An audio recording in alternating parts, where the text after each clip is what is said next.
തോക്കും തൂക്കി വനത്തിൽ കൂടെ നടന്നാൽ ഇന്ത്യ അങ്ങ് പിടിച്ചടക്കാമെന്ന് ദിവാസ്വപ്നം കാണുന്ന കുറച്ച് പാവം ഭീകരർ പാകിസ്ഥാനിൽ നിന്ന് പരിശീലനമൊക്കെ കഴിഞ്ഞു കാശ്മീരിലെ ഈ മഞ്ഞും തണുപ്പൊക്കെ സഹിച്ച് അവസാനം വിശപ്പ് സഹിക്കവയ്യാതെ ഒരു വീട്ടിലേക്ക് അങ്ങ് കയറി.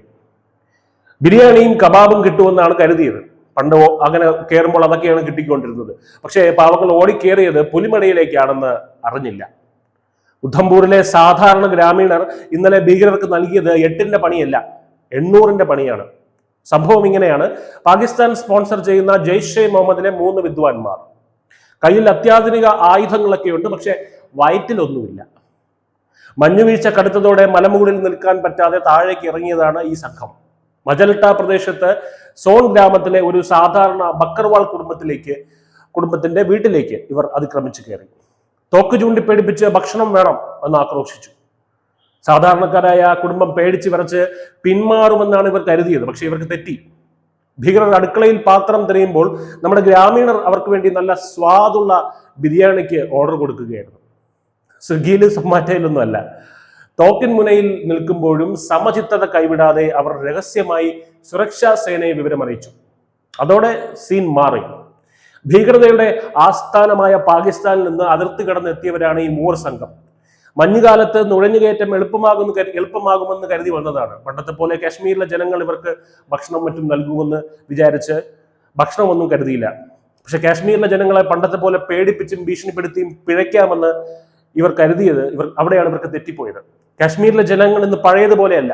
അവിടെയുള്ള ഓരോ ഗ്രാമീണനും ഇന്ന് രാജ്യത്തിന്റെ കണ്ണും കാതുമാണ്. ഭീകരരുടെ ഭീഷണിക്ക് വഴങ്ങാതെ സധൈര്യത്തോടെ സൈന്യത്തെ വിളിച്ചു വരുത്തി നല്ല അസൽ ബിരിയാണി തന്നെ അവർ ഭീകരർ കൂട്ടി. അവിടുത്തെ ജനങ്ങളുടെ ആ ധീരതയാണ് ഇന്ന് പാക് ഭീകരവാദത്തിന്റെ നടുവൊടിക്കുന്നത്. വിവരം അറിഞ്ഞ ഉടൻ തന്നെ ജമ്മു കാശ്മീർ പോലീസിന്റെ സ്പെഷ്യൽ ഓപ്പറേഷൻസ് ഗ്രൂപ്പ്, ഇന്ത്യൻ സൈന്യം, CRPF എന്നിവർ ആ പ്രദേശം അക്ഷരാർത്ഥത്തിൽ വളഞ്ഞു. വിശപ്പടക്കാൻ വന്ന ഭീകരർക്ക് പിന്നെ കിട്ടിയത് വെടിയുണ്ടകളുടെ ചൂടാണ്.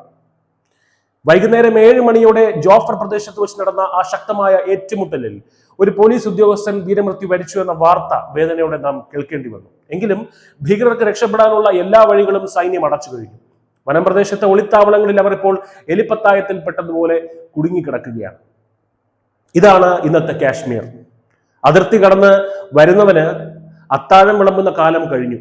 സമാധാനമായി ജീവിക്കുന്ന ജനങ്ങളെ പേടിപ്പിക്കാൻ വന്നാൽ അവിടെ സാധാരണക്കാർ പോലും പുലികളാകും. വിശന്ന് വലഞ്ഞെത്തിയ ജെയ്ഷെ ഭീകരർക്ക് ഇപ്പോൾ മനസ്സിലായി കാണും ഇന്ത്യൻ മണ്ണ് അവർക്ക് ഭക്ഷണത്തിന് പോയിട്ട് ശ്വസിക്കാൻ പോലും ഉള്ളതല്ല എന്ന്.